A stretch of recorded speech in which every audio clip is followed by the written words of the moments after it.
ఏం చేసుకోడుక ఏం పని లేదు, మంది దొరికిపోతలేరు, సొరసొరలు ఉరుకుతున్నారు పనికి.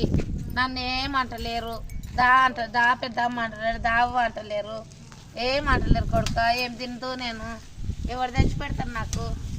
ఇట్లా ఉండదు నది. అదేంటే నిన్న చేసిన కూల్ అంటే కదా పోయినాయి. ఏం లేదు కొడుక, నిన్న ఆయన దవాఖానకు అన్నాడు, జ్వరం వచ్చింది అన్నాడు. జ్వరం వచ్చిందంటే ఏడుకోవాలయ్యా, పెళ్ళి వచ్చింది, నేనేం చేతు ఎట్లా చేతు, నువ్వు ఇట్లా చేస్తున్నావు, పిల్లగానికి ఒక్కరికే పట్టి ఉండాలనా, మనకు పట్టి లేదా, జనంతా పట్టించుకున్నా కదా అంటాను నేనన్న. బిడ్డ నన్నేమో కూలి దొరికిపోతలేదు కొడుక. ఏం చేతు కొడుక. నన్ను ముసలిదాన్ని అన్నారు, సొరసొరలు ఉరుకుతున్నారు వాళ్ళ. నన్ను నడవనికి చేతన అయితే లేదు, కాళ్ళ నొప్పులు పెట్టినాయి. ఇక పోతలేను కొడుక, నన్ను దొరకపోతలేరు ఎందుకో. ఈ ముసలిదాన్ని వాళ్ళకని పెద్ద తలనొప్పి.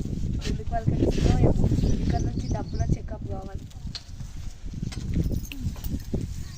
అది కాదే అవ్వ, ఇన్నేళ్ళ నుంచి చేసిన పైసలు ముసలికి తెలియకుండా దాపెట్టినట్టుగా నీ బ్యాంక్ బ్యాలెన్స్. నా దగ్గర ఉన్న పైసలు ఈ పిల్లకి ఎట్లా ఎరకయింది?